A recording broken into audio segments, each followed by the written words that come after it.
방지법을 적절하지 않다. 나쁘게 말하면 합법적으로 깽판을 친다라고. 전세방 구하는데 너도 좀 부담해라. 특권을 갖고 국회의원 본연의 업무는 제대로 하고 있느냐. 특권을 주고 수당을 주고 이거 안 된다는 거죠, 이거. 궁극적으로 돌고 돌아서 나비 효과처럼 여러분들도 피해를 볼 수가 있다는 거죠.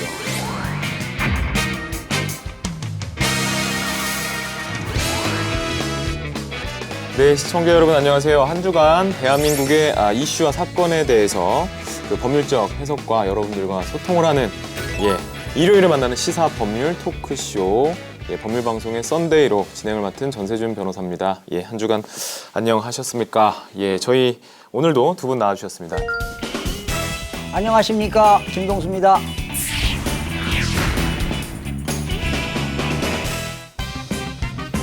안녕하십니까. 포커스뉴스의 주영민 기자입니다.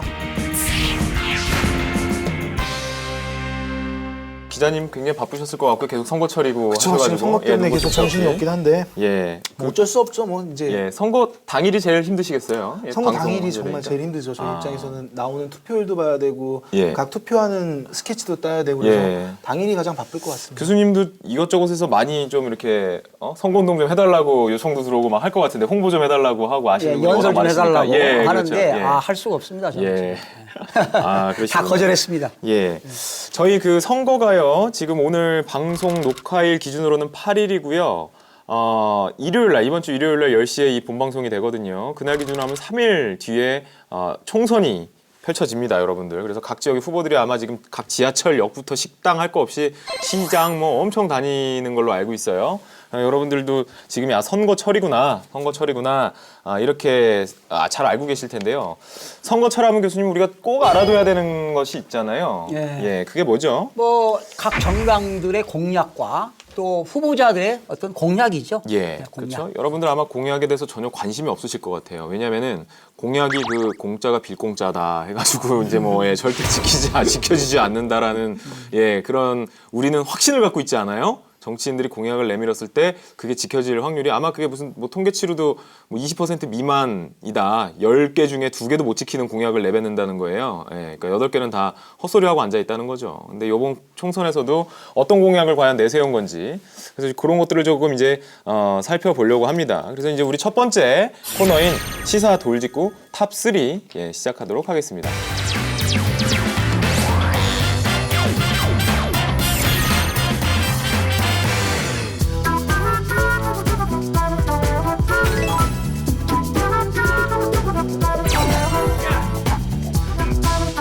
이미 나와 있는 어떤 공약이나 국회의원들이 내뱉은 그런 공약들 중에서 이게 가능한 거냐. 물론 그분 입장에서는 왜 내 공약 갖고 뭐라 그래. 쟤는 우리 당을 싫어하는구만. 이렇게 표시할 수도 있겠지만 그런 의도를 갖고 하는 건 전혀 아닙니다. 그래서 공평하게 모든 당에 대해서 다 한 번씩 논의를 하려고 합니다. 그래서 지금 4.13 20대 국회의원 선거입니다. 지금 20대, 19대가 지금 끝나가고 20대가 이제 시작되는데요. 기자님들 자세히 좀 보시잖아요. 돌아가는 판이라든지 뭐 이런 것들. 뭐 지금 상황이 어때요, 지금? 지금 뭐 여기서 판세 얘기를 하자면은 뭐 신이 아닌 이상 아직은 알 수 없을 것 같고요. 어차피 뭐 여러 방송에서 많이 이제 판세 얘기는 나오고 있기 때문에 뭐 끝까지 지켜봐야지만 뚜껑을 열어봐야지만 어느 대항이 우세하다 뭐 이렇게 하기에는 어쨌든 누가 될지는 뭐 선거 앞판 뚜껑을 열어봐야 알지 않을까.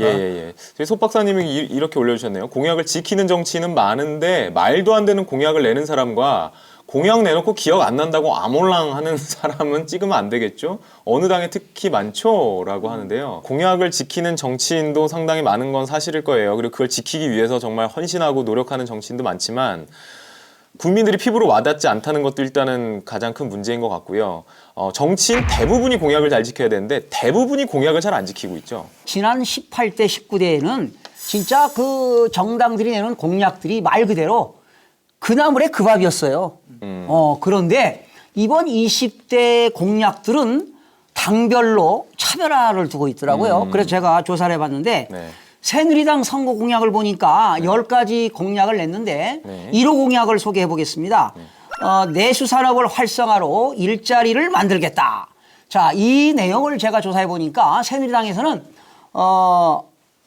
유턴하겠다는 거죠. 경제 특구, 외국에 나가 있는 기업들을 국내로 유턴해가지고 경제 특구를 설치해가지고 제조업을 활성화시키겠다 이렇게 발표하니까 네. 상당히 국민들로부터 많은 점수를 얻는 것 같은데 네. 과연 그게 제가 볼 때는 특혜 논란이 아니냐.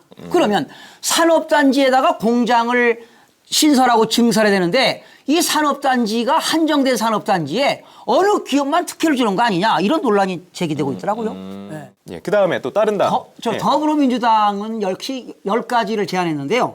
첫 번째는 1호 공약이 이거더라고요. 소득 하위 70% 이하 어르신 기초연금을 월 30만 원씩 지급하겠대요. 그러다 보니까 고령화 사회에 적절한 대안이 될 수 있어요. 지금 이제 노인들이 100세까지 살아가는데 소득이 없으니까 노인 빈곤 문제가 해결이 되는 것 같은데 그 돈은 매월 30만 원씩 지급하려면 돈이 있어야 될 거 아니에요, 정부가. 예. 그럼 결과는 누굽니까? 국민들한테 세금을? 세금을 받아서 그걸 내야 되는데 과연 국민들로부터 조세 저항이 올 수도 있다. 이런 우려가 또 생기더라고요. 그게 세금을 더 걷는 방법도 있지만은 네. 쓸데없는 데다 쓰는 예산을 일로 좀 잘 돌려가지고 쓸 수는 없나요? 아, 그럴 수도 있겠죠. 국방 비리만 좀 털어도 제가 봤을 때는 상당 부분 이 대체할 수 있을 것 같은데. 근데 우리나라 예산 중에 국방비 예산이 한 5분의 1 정도 됩니다. 예, 뭐 속박사님 저기 법인세만 정상화 시켜도 가능하다. 그러니까 뭐, 맞는 예, 뭐 말씀이죠. 여러 가지 안은 있을 것 같아요. 그렇죠. 그러니까 뭐냐면 조세 저항을 불러오지 않으면서 네, 법인세만 예. 조금 인상해도 지금 엉뚱하게 네. 쓰이는 돈들을 다 그렇죠. 잡아내는 그런 것들이 좀 필요한 것 같습니다. 예, 그다음에 또 다른 당. 국민의당을 한번 보니까 국민의당. 예. 예. 미래형 신성장 산업을 육성하겠다 이런 발표했어요. 이게 바로 뭐냐면 미래 먹거리를 제시하겠다는 거죠. 미래 미래 먹거리를. 먹거리. 예. 그런데 네. 이런 미래 먹거리는 너무 추상적이 아니냐. 그래서 국민의당에서 네. 이런 방안을 제시했는데 이행할 수 없는 정책 아니냐. 뭐 이런 안들이 있어요. 미래형 신성장 사업이면은 뭐 바이오, 나노, 그렇죠. 뭐 IoT 그런 네. 거잖아요. 네. 뭐 4D 프린터, 뭐 3D 프린터 뭐 이런 그렇죠. 관련해서 간다는 건데 그거 육성 산업은 지금 뭐 미래부에서도 상당히 많은 예산을 투입을 하고 있는 것 같아요. 그러니까 그걸 산업을 육성하자는 거는 당연한 건데 어떻게 육성을 할 거냐에 대한 이제 디테일이 얼마나 살아 있느냐, 그렇죠. 그리고 얼마나 실현 가능하느냐, 네. 이제 그게 중요할 것 같은데.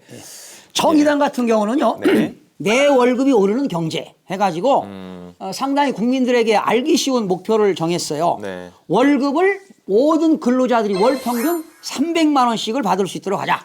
그리고 최저임금 1시간당 10,000원씩을 받을 수 있도록 하자. 이런 공약을 내세웠는데 상당히 알기 쉬운 목표긴 한데 네. 역시 이것도 재원 마련하는 게 한계가 있다. 네. 그러면 시급을 10,000원씩 주게 되게 되면 누가 컴플레인 있을까요? 자영업자들이에요. 요즘 장사가 안 되는데 근로자들에게 사업을 하려면 네, 네, 그렇죠. 시급이 비용이 너무 많이 든다. 네. 그럼 만약에 10,000원으로 해버리면 하루에 8시간 근무한다는 기준으로 하면 하루에 8만 원이죠. 그렇죠. 그러면은 주 5일 근무제인 경우에 8호 얼마예요? 한 그죠? 20일 일하시면 160만 원. 160만 원 정도 나오는 거예요? 네. 근데 우리나라 지금 국민기초생활보장법에 의해서 한 달 소득이 120만 원 되어야 기초생활 할 수 있다고 하거든요. 네. 그러면 시급이 10,000원씩이면은 160만 원이면 상당히 수준이 높은 거죠. 예. 노동당 같은 경우에는 말 자체에서 노동이 들어간 거 봤을 때 이제 일자리와 예. 노동, 그다음 조세, 경제 이쪽으로 공약을 강하게 내세웠는데 예. 제일 먼저 내세운 게 35시간 주 노동 시간을 35시간으로 줄이자.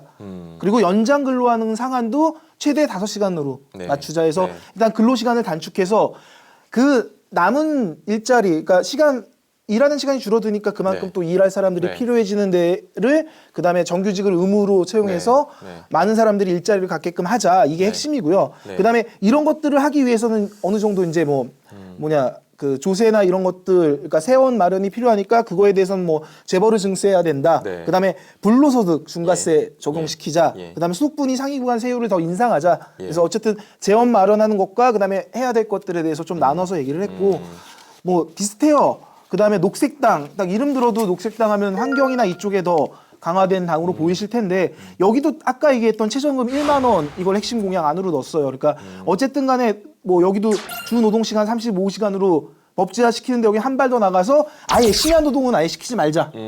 이쪽으로 해서 노동자들 쪽으로 더 많이 갔고 네. 그다음에 노동자 경영 참여해가지고 소득 분배하는 것도 좀 지금보다는 더 공평하게 가자. 뭐 이런 식으로 얘기가 나왔고 여기 재밌는 거는 상가 권리금과 관련돼서 엄격히 보장해가지고 네. 그거를 통해서 조세를 확보하자 뭐 이런 걸 내세우고 있어서 권리금에 대해서도 투명하게 드러내서 그쵸, 그쵸. 권리금을 받은 것에 대한 그 세금을 세금을 물리자 뭐 이런 예. 얘기가 들어가 있고 네. 그다음에 이 당이 제일 전 솔직히 개인적으로 마음에 들긴 하는데 복지국가당 딱 그 당 이름에서도 복지가 들어가 있잖아요. 그래서 예. 여기는 최저랑 최고임금을 연동해 가지고 주자라는 얘기를 네. 해요. 그래서 네. 재밌는 게 뭐냐면 고위공직자 최고 연봉을 최저임금의 9배 이상은 주지 말자. 그러니까 밑에 사람 받는 거 이기뿐만 아니라 많이 받는 사람도 한계를 두자라는 게 네, 핵심이에요. 그래서 네. 사기업 같은 경우에는 최저임금 지금 6,030원에 30배 이상은 못 받게 하자. 뭐 이렇게 해서 그걸 통해서 되게 합리적이네요. 그거는. 부에 뭐 네. 재분배를 하자는 거고 예. 그다음에 비정규직 사용 사유에 대해서 제한을 두자. 그러니까 네. 비정규직을 아예 없애자는 얘기가 아니라 비정규직을 쓸 수 있는 데에 대해서 사유를 명확히 하고 그 사유도 일정 특정한 것들에 제한을 시켜주자 해서 이런 쪽으로 많이 가 있어요. 그래서 지금 뭐 중심당도 그렇고 그렇지 않은 원외 정당도 그렇고 대부분 경제 쪽에 이번에는 공약들이 초점이 맞춰져 있다 이렇게 예. 보시면 될 것 같아요. 예, 이게 지금 들어보니까 많이 아무래도 그 삶이 팍팍하다 보니까 경제 관련된 공약들이 상당히 많은 것 같아요. 근데 이제 경험상 우리 국민들은 알잖아요. 뭐 그 비정규직 철폐하겠다라고 해버리면은 비정규직을 안 뽑죠. 그걸 정규직으로 전환해주거나 정규직으로 좋게 만들어준다기보다는 그나마 있었던 비정규직 일자리까지 다 없애버리는 그 사회 문화가 되다 보니까 이게 공약으로 내세워도 실행됐을 때에 정작 피해보는 건 오히려 비정규직이 피해보는 경우가 있어요. 스타님께서 얘기하신 것처럼 원외 정당이 오히려 좀 쓸만한 공약이 있는 것 같다라고 말씀하셨는데 그게 이유가 있어요. 이번에 이번 선거가 좀 특이했던 게 공천 잡음이랑 그다음에 필리버스터하고 막 이러면서 그 선거 획정 자체가 좀 늦어지면서 선거가 좀 많이 급조된 듯한 느낌이 있어요. 그래서 주요 원내 3당 같은 경우에는 솔직히 이런 얘기가 많이 나오죠. 지금 나온 공약이 너무 급조해서 만든 것들이 아니냐. 네. 옛날에 있던 거 재탕한 거고 이러다 보면 다 헛공약 될 거 아니냐. 이런 네. 얘기가 나올 정도로 이 공약이나 이러고 본격 선거 들어가기 직전에 원래는 좀 일찍 선거 획정도 이루어지고 공천도 좀 잡음 없이 재빨리 하고 그다음에 선거로 갔으면 아마 원외 정당보다 훨씬 더 많은 좋은 네. 아이디어가 있는 것들이 공약으로 올라왔을 텐데 실질적으로 지금 약간 차이가 나는 이유가 거기에 있다고 보면 될 것 같아요. 일단 기본적으로 공약 만들 시간이 그렇게 많지 않았다는 거. 네. 특히 지역 공약으로 내려가면 아니 선거 획정도 안 돼가지고 내가 어떤 선거구 지역을 될지도 발전할지 모르는데 모르는데. 지역 공약을 언제 만들어요. 예. 그러다 보니까는 오히려 그런 논의 없었던 나는 여기 나갈 거야 하고 딱 맘먹었던 원외 정당 쪽에서는 오히려 공약 만드는데 좀 더 심혈을 기울였을 수도 있죠. 근데 이번 변호사님 이번에 그 원외 정당에서는 예. 아주 이상한 그런 공약들이 있어요. 제가 한번 네. 말씀드려볼까요? 네. 공화당에서는요 성매매를 합법화시키자. 성매매 합법화? 네. 예, 최근에 그 합법 그 뭐죠? 성매매 처벌에 관한 특례법 위헌 소송에서 합헌 합헌 판결이 났죠, 났죠. 합헌. 31일 날. 예. 그리고 핵무기 개발하는 핵 네. 무장시키자 뭐 네. 이런 것들. 네. 그다음에 사용제도를 이행하자. 예. 뭐 이런 것들이 나왔고요. 그게 뭐 사용제도를 이행하자는 건 국민들 상당수가 또 찬성하는 부분도 있어요. 그렇겠죠. 극악무도한 사람을 왜 무기징역해서 세금으로 밥 먹이냐는 분들도 있거든요. 그리고 뭐 핵무기 같은 경우에도 미국, 중국 뭐 다 갖고 있는데 우리는 왜 안 되는 거냐 도대체. 왜 한반도 비핵화가 우리의 그런 어떤 이념이자 뭐 안보나 안정에 있어서 그게 필요하다고 하는 거냐. 그러니까 미국 애들은 갖고 있으면 걔네는 관리를 잘하니까 함부로 쏘지를 않는 거고 우리 같이 뭐 그 정도 힘이 없는 애들은 갖고 있으면은 불장난하다가 터질 수도 있어서 그런 웃긴 건가? 얘기로 미국은 네. 슈퍼맨이 있잖아요. 미국에 아 그렇구나. 미국 지켜주는. 우리도 국회에서 열리면 마징 가제트 나갈 수도 있어요. 그렇게 따지면. 네. 근데 이번에 어떤 국회의원 후보가요 불효자 방지법을 냈어요. 자 이거는 뭐냐? 불효자 방지법. 부모가 자녀에게 징여를 했어요. 그러면 징여를 했으면 재산을 줬잖아요. 예. 그러면 그 자녀가 부모를 모시고 공경해야 되는데 그러한 공경을 하지 않을 때는 계약했던 그 징여 재산을 다시 증여한 거를 해지하겠다. 예, 다시 그러한 회수할 수 있도록. 회수할 수 있도록. 근데 이건 좀 어폐가 있는데. 그래서 이제 민법을 네. 개정시키겠다는 아니, 거거든. 어폐가 있는데 네. 이건 이 사람 공약이 아니에요. 이미 법사위에 올라간 법 중에 하나거든요. 불효자 예. 방지법은 예. 예. 이미 저희가 올해 초랑 예. 작년 말에서 올해 초 사이에 그 발의하신 국회의원이 몇 분 계세요. 아 원래 있었어요. 예. 그래서 근데 있었어. 이번에 관련해서 또 다시 나온 집중적으로 것처럼. 네. 다룬 적이 있는데 그러니까 이게 통과가 안 되니까 저 밑에서 누군가는 또 요거를 자기 예. 공약으로 이렇게 딱 근데 이게 캐치해가지고 가져가는. 맞아, 맞아. 재탕 삼탕에 하늘 아래 새로운 게 없고 그러니까요. 정치인들 생각이 다 고만고만해요. 그리고 너무 창의적인 거 내면은 국민들의 반발만 사갖고 자기 표 떨어질까봐 기존에 했던 거 별로 이렇게 반감 안 살만한 것들 자꾸 이제 격가지로 넣어가지고 이 구색을 맞춰야 될 거잖아요. 이게 뭘 하려면 이게 맞아야 될 거 아니에요. 적어도 남들 다 10개 내는데 나 혼자 1개네? 그럴 수 없으니까 남의 거 다 맡기고 기존에 내고 냈는데 그 사람 떨어졌어. 그럼 그 사람 거 중에서 쓸만한 거 있으면 넣고 다 그런 식으로 지금 하고 있는 거예요. 자, 이제 네. 좀 냉정하게 얘기를 좀 해볼 필요가 있는 것 같아요. 지금 주요 3당 공약을 살펴봤었을 때 이제 경제 공약 쪽이 대부분 다 돈 들어가는 공약이에요. 네. 그래서 이 공약들이 어떤 공약인지 한번 살펴보면 일단 새누리당 10대 공약 10개 공약만 가지고 실제로 이걸 지키려면 필요한 돈이 4년간 4조 3천억 원이 필요하고 실제로 또 전체 공약, 새누리당이 낸 전체 공약은 2020년까지 56조 원이 필요하대요. 그다음 더 나아가서 더민주도 똑같아요. 공약집에 있는 공약가계부 안에 있는 걸 보면 2017년에서 2021년까지 그 공약을 지키기 위해서는 147조 9천억 원이 필요하고 그다음에 연평균 29조 7천억 원이 있어야지만 이 공약을 지킬 수 있다. 이런 식으로 해서 지금 세웠던 공약들이 다 좋아 네. 보이시긴 하겠지만 봤을 네. 때 좋아 보이시긴 하겠지만 실제로 세원 마련에 대한 대책은 거의 안 나와 있어요. 그러니까 지금 보면 못해도 몇십 조짜리 공약을 다 내세웠는데 네. 그 공약이 지켜지기 어렵겠다. 이거 뻥 아니야? 싶어지는 이유가 아니 들여다보면 이게 뭐 예산이 엄청나게 들어가는 것들이거든요. 이게 그 법에서 보면 사기죄에 있어서요. 돈을 빌리거나 뭐 얘기를 할 때 뭐가 사기냐면 내가 돈을 갚을 의사나 능력도 없는데 돈을 빌려달라라고 하는 경우 있잖아요. 그쵸. 이제 그런 경우 이제 일반 사람들 대부분 사기로 이제 처벌을 받을 수 있어요. 근데 이거는 사기랑은 조금 다르지만 프레임은 비슷한 것 같네요. 보니까 그쵸. 공약을 내뱉었지만 국민들한테 그래서 뭐 세금도 걷어들이고 우리가 이걸 해주겠다고 얘기는 했지만 실제로 그걸 할 능력이 없는데 지금 뭐 100몇십 조, 1년에 20몇 조씩 들어갈 돈이나 이런 거를 아마 검찰에서 꼬치꼬치 깨물으면 어떡할까? 그러니까 공약에 대해서 국민들한테 사기친 거에 대한 혐의로 내가 수사를 하겠다. 당신 이거 하려면 돈이 이만큼 필요한데 뭘로 하려고 그랬냐? 구체적으로 그걸 해명을 하면 풀어주는 거고 그게 아니면 못하면? 기소하는 거지 국민의 이름으로. 그럼 검찰 신뢰도 쌓일 거예요. 예, 그렇죠. 그럼 국민들이 되게 바라는 법안일 텐데 그 법으로 만들 수도 있는 거 아니겠어요? 예, 국회의원들만 특권을 주는 대신 그 사람들은 특별법에 의해서 그렇게 관리를 하면 좋을 것 같아. 그거 괜찮은 것 저는 같아요. 개인적으로 20대 국회의원들이 말이죠.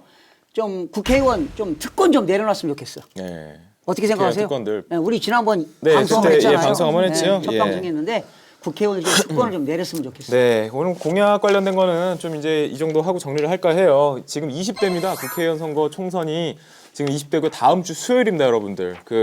제가 아까도 말씀드렸지만 1번부터 몇 번까지 나와 있어도 누군지도 잘 모르겠고 이 사람이 뭘 하겠다고 나온 사람인지도 모르겠고 뭐 당명 보고 찍기도 애매하고 그러실 수 있어요. 그렇지만 그럼에도 불구하고 조금 관심을 더 가지셔서 최악에 있는 사람들을 제외한 그런 사람의 일단 투표는 해주세요. 그리고 그 사람이 가서 사고를 치더라도요. 시간이 흐르면 국민들이 계속 관심을 가지고 많은 투표를 보이면 정치인들이 이렇게 함부로 못할 거니까요. 우리는 국민으로서 묵묵히 그 자리에서 그렇게 투표권을 행사하는 게 맞는 것 같아요. 투표를 하지 않을 권리도 물론 있겠지만 그거보단 투표를 해서 내가 항상 관심 갖고 있다라는 거를 보여주는 것이 가장 큰 견제가 되지 않을까 그런 생각이 듭니다.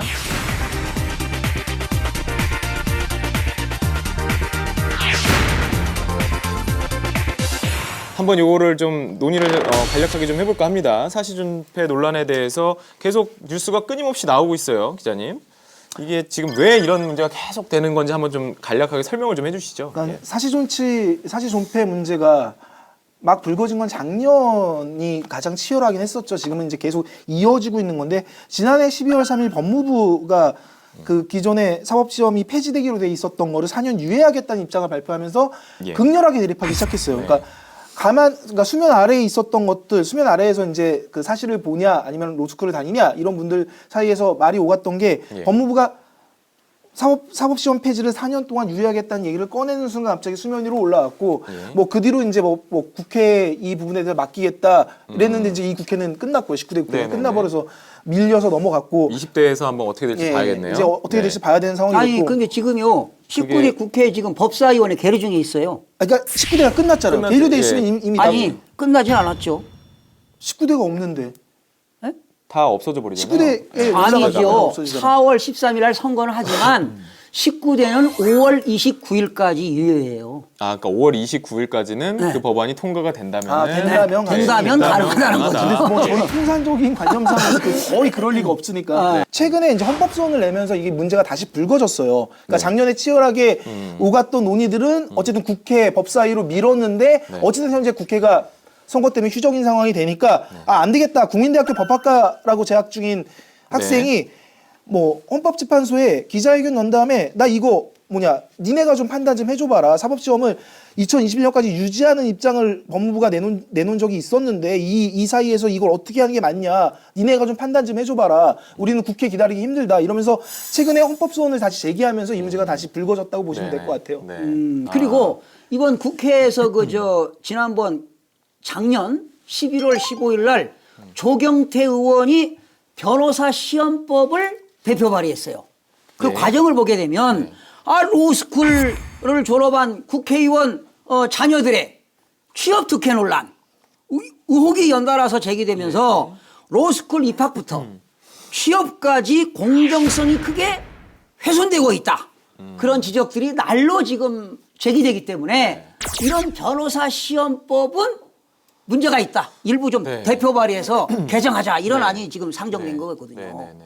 저기 대륙지 홍석천님이신가요? 네, 그 사법고시는 개인이 진짜 엄청 노력하면 충분히 신분 상승을 할 수 있으나 로스쿨은 진학하는데도 돈이 엄청 많이 들어서 돈 없는 사람들은 로스쿨에 들어갈 돈이 없습니다. 사시는 폐지되면 안 됩니다.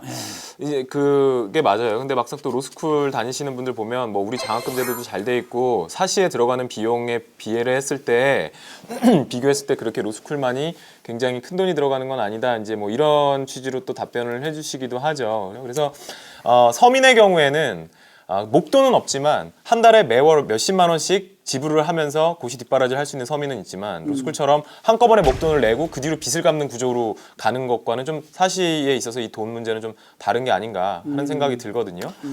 일단 다시 저희가 사시존치 논란으로 돌아오면은 그러니까 존폐하냐 마냐 하는 거에 대해서 좀 답답한 이유는 있어요. 왜냐하면 일단 아까 말씀드렸듯이 정치권에서 총선 때문에 법사위가 원래 자문위를 만들어서 그러니까 법조인 양성제도 자문위원회를 만들었어요. 여기 어디 법무부, 대법원, 교육부가 자문위에 속해 있는데 이거를 만들었는데 아직 첫 회의 일정도 잡지 못하고 그냥 흐지부지 됐고 그다음에 존치를 골자로 했었던 법들이 있었죠. 그죠? 6개의 변호사 시험법이 지금 현재 개정안도 폐기될 위험에 처해 있다라고 하네요. 실질적으로. 그다음에 또 20대 국회에서 이 자문위원회가 그대로 이어질지 어쩔지도 아직 정해진 게 없다 보니까 지금 양측 다 답답한 거예요. 로스쿨 다니시는 분도 답답하고 그렇죠. 현재 현재 법대를 다니면서 사실 준비하시는 분도 답답한 거고 그다음 아까 변호사님이 말씀하셨듯이 뭐 이렇게 비용 차이를 얘기하자 말자 뭐 이런 거를 따지면은 뭐 40대 돈 많이 들여서 사법고시 합격한 분도 있지만 진짜 돈 최대한 아껴가면서 합격한 분도 있어요. 근데 일단 로스쿨은 불가능한 게 일단 4년제 대학을 일단 다닌 사람들만 로스쿨에 들어갈 수 있고 대학원이잖아요. 전문 대학원이잖아요. 그다음에 그 뭐 장학금 제도가 잘 돼 있다고 하지만 실제 장학금 지급률이 뭐 36% 정도밖에 안 된다니까 뭐 10명 중에 한 3명 정도밖에 장학금 못 받는다라는 얘기가 되니까 어쨌든 뭐 이런 부분과 저런 부분 다 따져봐야 되지 않을까. 그리고 최근에 경북대 로스쿨일 거예요. 아마 거기에 한 교수님 한 분이 마치 양심선언성 책을 썼어요. 로스쿨 교수를 위한 로스쿨 해서 그분의 취지는 뭐냐면 이게 로스쿨생을 위한 로스쿨로 전환이 돼야 된다. 우리가 거기에 이제 많이 고민을 해야 될 때가 왔다. 이거는 지금 로스쿨 교수들한테만 막강한 권한을 주고 그런 것이고 로스쿨 교수들은 그걸 옹호하면서 이 제도의 어떤 암담한 부분을 감추고 있다. 뭐 이런 취지로 해서 지금 엄청나게 로스쿨 교수님들의 비판을 받으면서 그럴 거면 너 로스쿨 교수 하지 마 나가 뭐 이런 소리까지 듣고 있다고 하는 그런 문제가 있거든요. 사실 존치 문제는 지금 거의 10년 동안 계속 논란이 되었었던 게 로스쿨이 생기면서니까 예를 들면 법학전문대학원 이 로스쿨이 노무현 정권 때 도입하기로 했던 거였고 그때 2000년대 중반에 처음 이 문제 사실 존치 문제가 불거지기 시작한 거잖아요. 근데 로스쿨이 생긴 취지는 너무 좋았어요. 학부 시절 여러 학문을 전공한 대학 졸업자들이 대학원 과정에서 법률을 배워야 전문성과 다양성을 갖춘 법조인으로 성장할 수 있다. 그래서 그냥 사시 공부만 몰두했던 사람들보다는 다양한 교양도 쌓고 이런 사람들이 최소한 뭐 판사가 되고 검사가 되고 변호사가 돼야 되지 않느냐 이런 취지로 생기긴 했는데 문제는 우리나라는 너무 한꺼번에 확 바꾼다는 거죠. 그러니까 로스쿨이 도입되는 건 좋았는데 로스쿨을 도입하려면 사실은 폐지돼야 된다. 네. 이런 이분법적 논리가 좀 문제가 있었던 것 같아요. 로스쿨 제도의 개선, 그러니까 지금 안 좋은 부분의 개선은 개선대로 가는 거고요. 사시는 사시대로 가는 게 맞아요. 그런데 제가 로스쿨 교수님들이나 누구랑 얘기를 해보잖아요. 그러면 사시가 빨리 없어지는지 해야지 학교가 어수선해갖고 이 로스쿨 제도가 정착이 안 돼. 이 얘기를 하시는 거예요. 왜냐면 애들이 마음을 못 잡는다는 거야. 그게 뭔 소리예요 그게. 뭐 로스쿨 나와서 사시 보면 그럼 걔는 그냥 사시 붙어? 그건 아닐 거 아니에요. 그럼 로스쿨 해서 갔으면 로스쿨로 가는 건데 애들이 사시가 존치될 줄 알았으면 내가 사시했지 뭐하러 로스쿨 하냐 이런 식으로 나온다는 거예요. 그럼 말이 안 되는 그러니까 거죠. 그 얘기가 듣기 싫으니까 사시가 빨리 없어져야 된다는 취지지. 제일 좋은 방법은 그것도 있어요. 차라리 이런 걸 국민투표 한번 붙여보는 거예요. 전 국민한테 사실 존폐 논란이 이렇게 있는데 다 네. 알리고 자 한번 투표해보자. 예. 그 여론조사는 그러면- 한번 했었던 것 같아요. 아니 그러면 이번에 국민대 학생이요 헌재에다가 예. 제시했죠. 예. 네? 현재다가 위헌소송 냈죠. 위헌소송을 냈어요. 변호사법 부칙이 네. 지금 사법시험은 2017년에 폐지되는 걸로 마지막을 하고 2018년부터는 없는 걸로 지금 네, 규정이 돼 있는데 네. 그게 위헌이다. 네. 예, 뭐 직업 선택의 자유, 평등권 등등 그런 네. 것들이 위헌이다 이제 냈다는 거죠. 그래서 이제 뭐 어떻게 될지 모르겠습니다. 국민투표는 이미 80%가 사실 찬성으로 나왔다고 하네요. 근데 저거에 대해서 또 로스쿨 쪽에서는 저 80%가 왜곡된 여론조사다 이제 뭐 그쵸, 그런 그런 얘기가 얘기가 나오니까. 나오고 뭐 여론조사야 뭐 늘 왜곡되기 마련이니까요. 로스쿨 졸업하면 자격증을 주는 게 아니고요. 졸업 시험에 합격한 사람이 변호사 시험을 봐요. 그리고 나서 변호사 시험에 합격을 하면 자격이 나오는 거죠.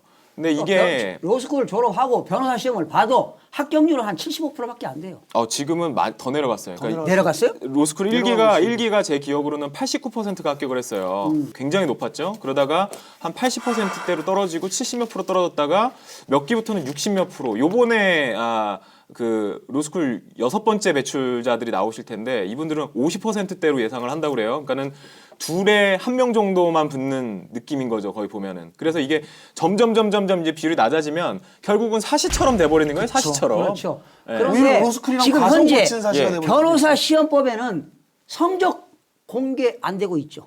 근데 그거를 이제 하도록 바뀐 걸로 알고 있어요. 성적 공개를 안 하도록 한 거에 대해서 아마 서울변회에서 행정소송하고 뭐 난리 행정소송 쳐가지고 이제 성적 공개가 돼요. 앞으로 공개하겠다? 네, 등수만 앞으로 지금 공개가 되고 있는 걸로 알고 있어요. 아니 네. 석차 석차는 안 되죠. 석차는 안 나와요. 석차가 안 되죠 예, 지금. 예, 석차는 안 나와서 나는 개인적으로 성적과 네. 석차도 공개해라. 네. 그래야 국민들의 법률 서비스를 네, 효율성을 네. 극대화시킬 네. 수 있다. 근데 이게 나 이렇게 봐요. 그 예전에 로스쿨 도입될 때 그 대표적인 논의 중에 하나가 뭐냐면 고시낭인을 없애겠다라는 얘기거든요. 그러면 공시낭인도 있고요. 취준생들도 다 낭인이에요. 그렇게 따지면은. 근데 유난히 고시낭인에 대해서만 이제 사회에서 대단히 그 고시생의 이미지가 있잖아요. 그 낭인에 막 뭐 자살도 하고 난리치고 막 그런 것 때문에 이미지가 안 좋은데 지금 스방님이 변신낭인 생기게 생겼다라는 말씀 해주셨잖아요.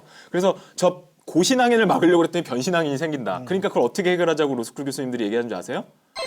졸업을 하면 그냥 다 자격을 줘버리자라고 얘기를 하는 거예요. 자격제로 가자. 예, 그렇게 되면 뭐냐면 전문가가 아니죠. 그렇죠. 이미 법대 4년을 나온 그 법대생들을 변호사 자격을 옛날에 준다고 생각을 해요. 말도 안 되는 얘기잖아요. 근데 법대도 나오지 않은 사람들이 3년 교육 과정을 받았으니까 얘네들은 원래 똑똑한 애들이고 로스쿨 교육 과정이 원체 훌륭하기 때문에 3년만 나오면 변호사를 할 수 있다. 이런 논리를 피고 계시는 거예요, 로스쿨 교수님들이. 지금 잘 생각해 보면 아시잖아요. 그러니까 네. 사시로서 지금 변호사를 하고 계시는 분들도 요즘 변호사도 되게 먹고 살기 힘듭니다. 그렇죠. 그래서 최근에 뭐 드라마 같은데 보면 국선 변호사 되려고 막 면접 보고 막 이러면서 네. 된 거에 너무 기뻐하잖아요. 내가 네. 변호사 사무실 개업해봤자 돈 못 벌 수도 네, 있으니까. 네, 네. 네. 그러니까 엄밀히 따져 얘기하면은, 그러니까 이것도 어느 하나의 직업적인 측면이냐 아니면 그렇지 않냐의 측면이냐 뭐 이런 문제를 다 떠나서 다 전부 다 네. 모든 거 다 떠나서. 잘 생각해 보자는 거예요. 우리가 국민적 합의를 거쳐 보자는 거죠. 네. 그러니까 어느 게 맞냐 틀리냐를 너희들끼리 싸우지 말라는 얘기예요. 그리고- 로스쿨 애들과 예. 사실 준비한 애들끼리 싸우지 말고 전체 공론화시켜서 얘기해보고 어느 게 맞는지 올바른지로 가보는 거. 여기서 제가 꼭 그 국민 여러분들한테 드리고 싶은 말씀 뭐냐면요. 로스쿨에서 주장하는 것 중에 그런 게 있어요. 변호사들이 많이 배출이 돼서 법무사, 변리사, 세무사 뭐 이런 뭐 그걸 법조 유사직역이라고 부르는데요. 저는 그 단어도 좀 틀렸다고 생각을 해요. 그 분야의 변호사들이 더 들어가면 마치 국민들이 훨씬 더 양질의 서비스를 제공받고 막 이런 얘기를 해요. 그 프레임 뭐냐면 그 법무사, 세무사, 변리사보다 변호사가 더 위에 있다라는 기준을 가지고 있어서 그런데요. 절대 속으시면 안 돼요. 세무사보다 변호사가 세금을 더 잘할 수 없어요. 원래 세무사 출신이 변호사가 됐을 때 얘기는 달라지겠지만 저 같은 변호사가 세무사 자격을 준다고 해서 세무사 일을 잘할 수 없단 말이에요. 변리사 자격 안 돼요. 법무사처럼 등기 그런 거 못 해요. 지가 처음부터 배워서 해야 된다는 거예요. 근데 그분들은 애당초 연수부터 시험 과목 자체가 거기에 특화돼 있단 말이에요. 그러니까 거기에 전문가인데 변호사한테 그런 자격을 줘놓고 변호사가 그 시장을 들어가야 된다. 그래서 로스쿨은 자격 시험화 해가지고 다 내야 된다. 거기서 피해를 보는 사람은 온 국민이고요. 이득 보는 사람은 로스쿨 교수란 말이에요. 로스쿨 교수가 자격을 주는 사람이 될 수가 있잖아요. 얘를 졸업시키면 얘 로스쿨 변호사 자격증 나오는 거니까. 그러니까 거기에 호도돼서는 안 되는데 그게 왜 그 논리가 먹히는지 저는 잘 모르겠습니다. 그러니까 사실 존치 쪽으로 마음이 더 가는 이유가 거기에 있는 것 같아요. 네. 사실 존치론자들은 말 그대로 존치를 하자는 거예요. 폐지하지 말자. 그러니까 로스쿨을 없애자는 얘기 아니에요. 이쪽에서 하는 얘기는. 그러니까 저는 병행하자, 병렬했으면 같이 좋겠어. 가자. 같이. 같이 예, 가자. 맞아요. 그러니까 같이 같이 가자. 가는 게 아무 문제가 없다고 생각합니다. 저는 같이 가는 게 왜 문제를 발생하나요? 왜냐하면 로스쿨 티오를 빼서 여기다 주는 것도 아니에요. 그쵸. 별개의 티오를 만드는 거고 그리고 잘못된 게 뭐가 반증이냐면요. 옛날에요. 법조인 집안에서 아버지가 판검사거나 변호사인데 자식이 사실을 붙잖아요. 신문에 났어요. 신문에 법조인 집안이라고 정말 축하받을 일이라고 막 공정했으니까 그때는. 반대로 요즘 법조인 집안에서 로스쿨 가면 신문에 나요. 그러면서 의혹제기로 나오죠. 들어갈 의혹제기. 때 무슨 문제 있었던 거 아니냐. 그러니까 이게 뭔가 문제가 있는 거 아니냐는 거죠. 그래서 사실 존폐는 저는 개인적으로 사실 존치는 돼야 된다고 생각을 합니다. 예. 병행이 좋죠. 네, 누구를 위해서? 우리 모두를 위해서. 예, 사실은 존치가 돼야 된다고 생각해요. 저도 비슷한 의견입니다. 저도 네. 찬성입니다. 네, 자 이제 우리 시사 돌직구 두 번째 주제인 사시 존폐에 대해서 논의를 해봤고요. 이제 시사 돌직구 탑3 세 번째 마지막 주제에 대해서 논의를 해보도록 하겠습니다.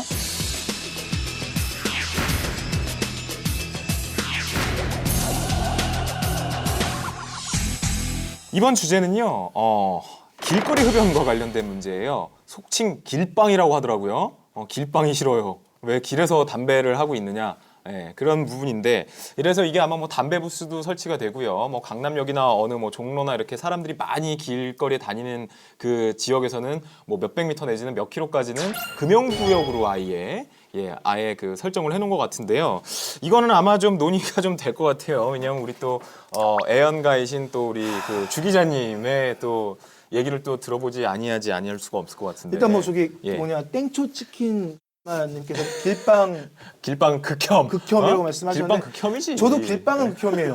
길빵 극혐이. 막 예. 담배 피우면서 막 돌아다니고 막 이런 거에 대해서는 저도 그러고 싶지는 않아요. 그러니까 예. 대신 대신 좀 피울 때는 마련해주고 네. 피지 말라 했으면 좋겠다가 핵심인데 일단 뭐 최근 뭐 언론 보도 논란된 거를 논란이 아니라 언론 보도로 네. 나오는 것들 얘기하면 이제 대학 내에서 흡연구역 재정비하고 네. 있다 뭐 이런 네, 얘기를 네. 나오고 있는데 네. 여기서 이제 주장하는 건 이제 담배를 피울 권리보다는 담배 네. 연기로부터 보호받을 권리가 더 우선돼야 되지 않냐 그러면서 예. 대학 내에서 흡연구역 명확하게 설치하고 거기가 아닌 데서는 담배를 못 피게 하자 뭐 이런 얘기가 지금 나오고 있고 예. 또 이제 최근에는 이제 담배 못 피게 하겠다고 담배값에 드디어 외국 담배에서나 봤던 그 면세 담배 사오면은 가끔씩 흉한 그림 있었는데 이제 우리나라 그 또 그것도 하는 면세 거죠. 아닌 4,500원 주고 사는 담배에도 이제 그런 그림이 붙기 시작하면서 네. 솔직히 애연가 입장에서는 점점 이게 뭐 담배를 여기 포인트님이 담배 피는 분께 옷하고 팔에 화상 입은 적이 있어갖고 저도 길빵이 문제라고 생각하긴 하는데 흡연구역도 충분하게 마련하는 방안도 그렇죠. 마련해야 한다.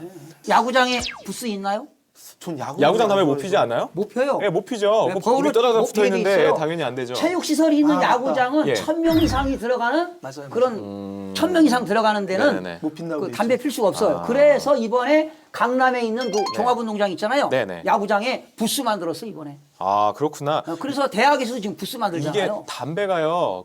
저기 예. 담배 세금은 어디에 쓰는지 제가 한번 예, 한번 말씀해 주세요. 자, 달팽이 여러분들이 저 요정책임님이 담배가 한 갑에 4,500원이면 예. 세금이 한 2,500원이에요. 아, 세금이. 담배 소비세가 담배 한 가게 20개 피 들어가 있잖아요. 예. 담배 소비세는 지방세인데 1,001원이 붙고요. 거기에 담배 소비세에 지방교육세가 약 50%가 붙어요. 50%가 붙으니까 한 1,500원이죠. 거기에 부가가치세 붙죠. 예. 지방소비세 예. 붙죠. 교육세 붙죠. 또 국민건강진흥 예. 부담금이 붙어요. 예. 그게 한 갑당 841원인가 붙는다고. 그러니까 4,500원이면 2,500원이 세금이니까 네. 애국자, 애국자. 네네네, 애국자. 그러니까 보호받을 권리가 있어요. 우리 기자님도 담배 피니까. 아니 근데 애국자라니까. 애국자인데요. 네. 그 건강이 나빠져서 병원 자꾸 다녀서 건강보험료를 많이 타가면은 그거 뭐 조삼모사 아니에요. 여기서 내고 건강보험료를 타내면 저처럼 건강해갖고 별로 건강보험료만 많이 내지 별로 타먹지 못하는 사람들의 거로 가는 거잖아요. 예. 그거 괜찮은데요? 예. 차라리 뭐 폐암 뭐 이런 조삼모사 아니야? 담배로 질병 걸린 사람은 건강보험료 안 해준다 그러고 담배값 내리고 담배 피게 해주면 좋겠다 싶은 생각 들어요. 그게 그러니까 흡연자들 그러나 입장에서는 하여튼 담배 네, 태시는 조삼모사인데. 분들은 그런 그 혜택을 네. 주긴 줘야 돼요. 네. 그러니까 네. 그 문제는 한번 짚고 넘어갈 필요가 네. 있을 것 같아요. 그러니까 담배를 지금 피는 입장에서 대변을 하자면 예를 들면 담배가 항상 같이 많이 있는 데가 술집이란 네. 말이에요. 네. 근데 술집에서조차도 담배를 피지 못하게 하는 이건 너무 불합리하다고 예, 그래서 다 생각하는 나가서 거예요. 피죠. 요새 몇 평 이상 되는 거에서 진짜 전체 시행됐나요? 그죠? 이제 그게 전체 시행됐죠. PC방의 경우에 그게 타격이 제일 컸대요. 아, 저희는 PC방 뭐- 이용자분들은 그 담배 피시는 분들 되게 많았었는데 그러니까 유럽 같은 경우에도 담배를 필 수 있는 예. 식당이냐 필 예. 수 없는 식당이냐가 예. 그러니까 식당 주인이 스스로 정하게끔 했거든요. 아, 네네네. 그래서 필 수 있는 식당에는 네. 네. 흡연자들만 가는 거고 예. 피지 못한 식당에는 금연자들만 가면 돼요. 우리나라는 예. 차라리 그렇게 좀 선택으로 갔으면 네네네. 좋았을 텐데 네. 지금 보시면 알겠지만 음식점은 무조건 다 금연으로 바뀌니까 네. 저처럼 술 좋아하고 담배 좋아하는 사람은 이상해지는 거예요. 술 먹다가 중간에 담배 피러 중간에 나갔다가 나갔다가. 뭐 담배 안 필 것 같아요. 펴요. 똑같이 술 먹다가 나가서. 한 네다섯 가지 피고 또 들어와서 술 그냥 먹다가 왔다 또 갔다 할 네다섯 뿐이지 가지 왔다 피고 갔다 와서 할 또 뿐이지 들어오는 거죠. 계속 핀다. 식당 앞에 가다 보면 앞에 그죠? 오히려 길빵이 되는 거예요. 그래서 길방하다 보니까 지나가는 사람이 간접 흡연으로 피해를 본다는 거죠. 오히려 결과적으로 그래서 흡연 구역을 만들어서 네. 부스를 만들어야 된다는 거야. 네. 부스를. 그냥 기술적으로 해결할 수 있는 것 같은데 교수님 이거 흡연 관련한 네. 뭐 그 법이 지금 시행을 앞두고 있는 법들이 있지 않나요? 있어요. 예. 이 흡연 관련된 법이 예. 증진법. 국민건강증진법이에요. 네. 이게 이제 법이 통과돼가지고 올해 2016년 9월 23일부터 시행되는 법안이 있는데 네. 심지어 앞으로는 공동주택 있죠. 아파트. 네. 네. 300세대 이상인 아파트인 복도, 계단, 엘리베이터, 주차장에서는 이제 앞으로 담배 못 피게 됩니다. 그건 아주 좋다고 봐요. 저는. 그래요? 네. 그런데 아파트 밑에서 담배 피면 서울 화장실로 올라오더라고요. 근데 어느 때는 네. 냄새가 이제 베란다에서 피시는 분들도 되게 많아요. 앞으로 안 나가 있으니까 된다니까요? 자기 집이니까 베란다 문 닫아놓고 자기는 이제 해놓지만 그게 윗집으로 올라가겠죠 보통은. 네, 밑에서 피면은. 그것도 간접 흡연 예. 피해를 보는 거예요. 지금 그렇게 하면은 담배 필 때가 자기 집 방밖에 없잖아요. 그래서 방 하나를 흡연방 만드는 거예요. 밖에 나가서 못 피니까. 자, 이 얘기처럼 식당도 안에서 필 수 있는 식당이 좀 있어줘야 되는 거 아니에요? 그러니까 여기는 흡연하는 사람만 먹는 식당 이런 것도 좀 있어줘야 되냐 아니냐 이 얘기하는 거예요. 길방 안 할게요. 대신 네. 그럼 안에서라도 마음 편하게 필 수 있는 식당이나 술집이 좀 있어야 되지 않냐. 길가에 곳곳에 담배 필 수 있는 공간들만 있다면 완전 밀폐된 공간이 있다면 이게 교수님 법으로 정해져 들어갈 있어요? 정해져 거예요. 있어요. 지금 그, 말이죠. 예, 법으로 법적으로- 흡연구역을 만들도록 되어 있나요? 네, 법적으로 흡연구역을 만들도록 되어 있어요. 만들도록 되어 있어요. 그럼 이 건물에 우리 네네. 방송국 건물에서 네. 정문에서 담배를 피려면 네. 정문에서 10m 밖에서 피야 돼요.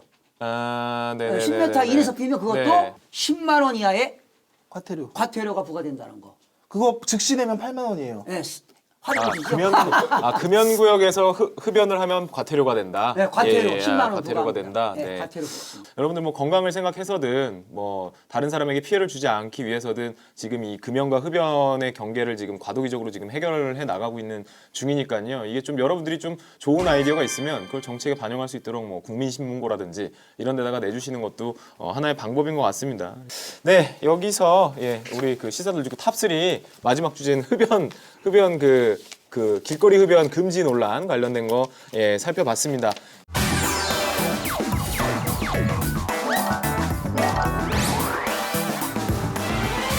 네, 오늘 교수님 또 어떤 법률을 준비해서 오셨는지요? 네, 오늘은요.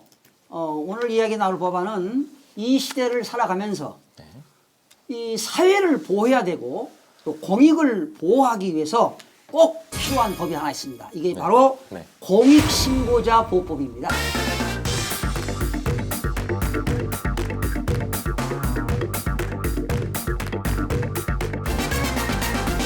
공익신고자 보호법이 아마 뭐 포상제도도 있고 공익신고를 했다는 이유만으로 뭐라 그러냐 형평에 어긋나는 불이익 뭐 이런 것들을 받지 못하도록 법제화한 법으로 알고 있거든요. 근데 자세한 설명을 좀 해주시죠. 주요 내용 정도를. 2011년도니까 지금 만들어진 지가 한 5년 됐어요. 그런데 벌써요? 이걸 이 말 그대로 공익 침해 신고를 한 사람을 국가가 네. 보호해주겠다는 거죠. 네네. 근데 이걸 만들게 된 배경은요. 여러분 혹시 변호사님 기억나시는지 모르겠는데 예. 1992년도에 그 총선이 있었어요. 네. 그때 굴에서 네.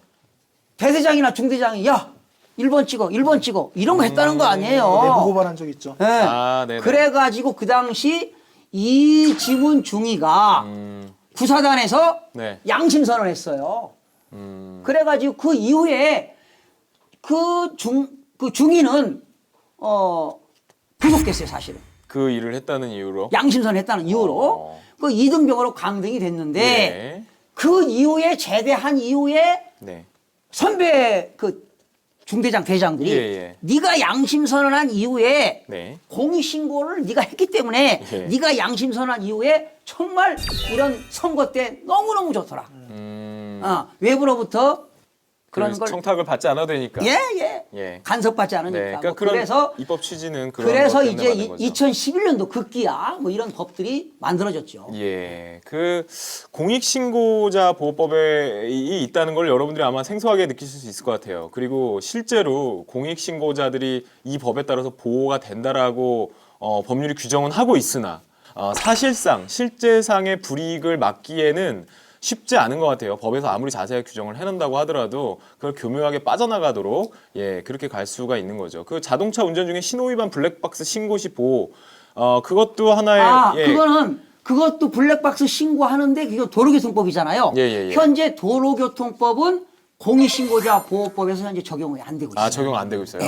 그거는 공익신고에서 아닌가 봐요. 그게 공익신고자 보호법이 적용되는 그 사안들이 있거든요. 그 사안을 다루는 법률들이 있어요. 네, 그렇죠. 예, 그게 뭐 200 그때 교수님이 저한테 몇 개라고 했지? 270 몇 개? 원래 예. 2011년도 만들어질 때 그때는 11개였었어요. 처음에 만들 땐 11개의 법률이 적용되는 영역에서만 의료법이라든지 이런 데 얘기예요. 그렇죠. 여러분들. 식품위생법이라든가. 예, 식품위생법 이런 그런데 것들이었는데 요즘은 279개가 해당이 돼요. 예. 엄청나죠. 예. 네. 근데 이거에 따른 또 부작용이 있더라고요. 그 뭐 판파라치다 뭐 파파라치다 해서 그 신문 기사에도 막 나오거든요. 최근에도 보니까 약국에서 약사가 직접 해야 되는 거를 그 종업원을 고용을 해가지고 약사가 해야 되는 거를 자격이 없는 사람한테 맡기는 거를 다 찍고 동영상이니 뭐니 해서 거의 함정 수사하다시피 해갖고 그 증거자를 만든 다음에 그 증거자료를 약사한테 보냈다네요.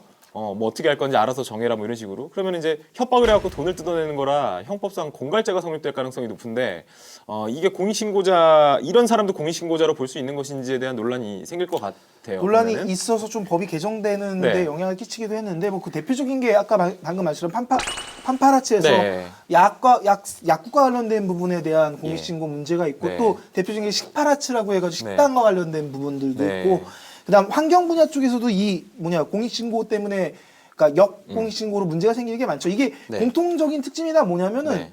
나오는 포상금을 노리고 일부러 다가가서 그런 네. 것들을 했다라는 거죠. 그러니까 네. 이게 공익적으로 분명히 보호받아야 될 건 있긴 한데 네. 문제는 자기 개인적인 배 채우기 위해서 일부러 그것만 찾아다니고 또 심지어는 그렇죠. 그걸로 협박까지 아까 변호사님 네네네. 말씀하셨듯이 하는 지경까지 가다 보니까 이게 오히려 이 법 때문에 뭐 좀 부작용으로 생겼다, 네. 부작용으로 이런 것들이 생겼다라고 얘기를 할 수 있는 거죠. 예. 실제 이거를 좀 수치로 바라보면 더 재밌게 볼 수 있는데요. 그러니까 권익위가 이제 의학 분야에서 일어나는 공익신고와 관련돼서 최근 조사를 해보면은 거의 신고 들어가는 게 의사면허 불법 대여한 거 또는 네. 불법 의료 광고한 거 네. 이런 것들이 449건으로 제일 많고 네. 그다음에 무자격자 의료행위한 게 328건으로 그 다음 그다음에 질 낮은 의료 서비스 제공한 게 126건 뭐 이런데 총 이것 때문에 행정처분이 뭐 과태료든 아니면 네. 고발이든 형사고발이든 뭐 이런 게 처분이 내려진 게 606건이고 그거를 따라서 신고자한테 보상된 그 보상금이 총 6억 5,400만 원 정도가 된다고 하니까 네.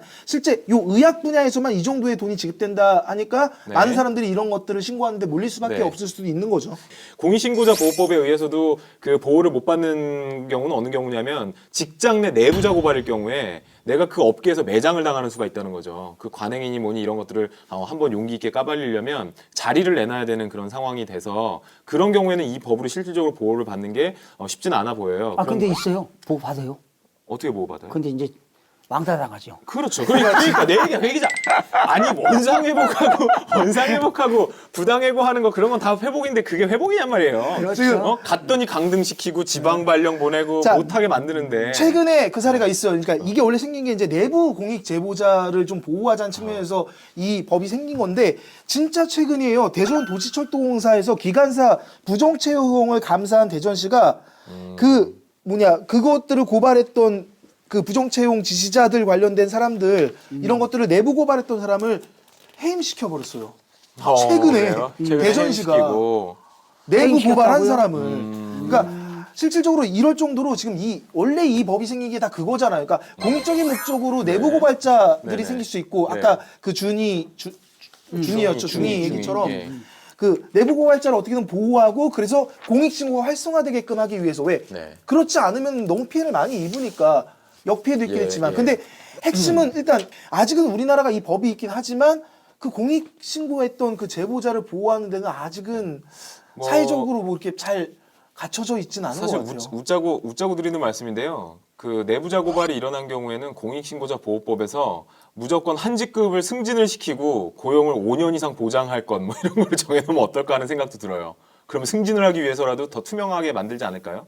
근데 말도 안 되는 거고요. 예, 그거 아마 그렇게 하면 또 위헌. 그런데 말이죠. 하겠죠? 공익자 네. 신고 보호법에 공익신고자 등에 파면하거나 해임, 해고 네. 이럴 때는 2년 이하의 징역 2천만 원 이하의 벌금에 있다고 하는데 네. 그 해임 당한 사람이 이 법이 있는지 어디서 보호받는지 조차도 몰라서 모르니까 그러는 거예요. 네. 권리 구제를 받아야지요. 근데 문제는 아까 말씀하신 그 권리 구제를 받아도 다시 돌아가면 네. 어떤 이유에서든지 쫓겨나는 상황으로 다시 몰리니까. 그러니까 뚜렷하게 어떤 것 때문에 쫓겨났다라고는 나중에 밝혀지는 거잖아요, 대부분. 당시에는 진짜 교묘하게 이 사람 예를 들면 이 사람이 공익신고를 했어요. 해가지고 그 공익신고 제보한 사람들이 다 잘려나갔어요. 근데 그래도 이게 괘씸해. 그럼 이 사람도 뭔가 어떤 그래도 진짜 털어서 먼지 안 나는 사람 없다고 뭔가 이 사람이 잘못한 것도 있을 수 있어요. 그럼 또 그러니까 앞으로 그거를 세상은 끄집어내서 한다는 거죠. 투명하고 교묘하게. 공정하고 그런 세상이 온다니까요. 예. 와야 되고요. 왜 법이 있습니까? 법을 예. 지키라고 있는 거지. 그렇게 하기 위해서 만드는 건 그 사람들 맞아요. 좀 고발 좀 하고 조치 좀 해야 되겠으면 변호사님 좀 네. 도와주세요 그런 분들. 예, 그 법률 방송에다가 내부자 고발로 불이익을 당하신 분이 있으면 네. 예, 올려주세요, 그 올려주세요. 게시판에 그 사연을 네. 좀 올려주세요. 네. 예, 사연을 좀 올려주세요. 그러니까 저기 아까 어떤 분이 그 신분 보장이 우선이다라는 얌얌님이 신분 보장이 먼저일 수도라는 말씀이 있는데 저 말이 모든 거를 대변하죠 사실은. 왜냐하면 내가 이런다 그래서 사회가 바뀌겠어? 물론 이게 어느 정도 의미는 있겠지. 하지만 내 신분은 어떻게 되는데 내 앞으로의 인생은 어떻게 되는데 이 생각하면 쉽게 못해요. 네, 뭐 처자식이 문제는- 딸리고 이러면 큰 사안일수록 오히려 크게 터지고 나면은 보호를 받는 경우가 있긴 하겠지만 네. 웬만한 것들은 보호받기가 너무 힘들다라는 거. 그렇기 너무 때문에 힘들다. 두렵고 그러다 보니까 제대로 안 되고 그러니까 법이 생긴 거잖아요. 근데 법이 생겼는데도 불구하고도 제대로 이거를 이루어지지 않다. 제대로 이루어지기가 상당히 힘들다는 거. 그래서 바다마을님 보면은 이런 말씀해 주셨어요. 가장 내부 고발하기 힘든 게 아까 말한 것처럼 내 목숨 걸고 다니던 직장을 걸고 고발한다는 것 자체가 활성화되기 어렵지 않을까 힘들지 않을까 싶습니다. 예, 신고의 일상화.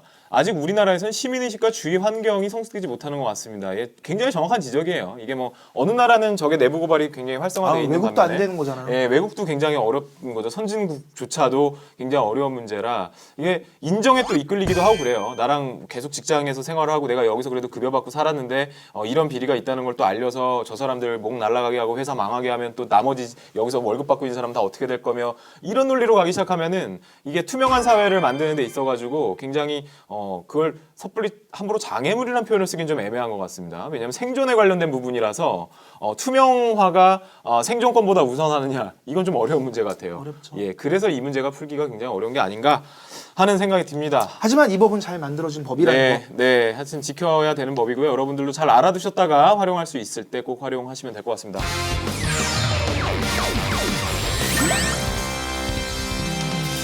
네, 오늘 생활 속 시사 뉴스 속 대한민국 한 주간의 법률 이슈들을 짚어보는 법률 방송의 썬데이로 저희가 진행 준비한 것들은 여기까지입니다. 여러분들 매주 화요일 밤 8시부터는 생방송이 진행이 되고요.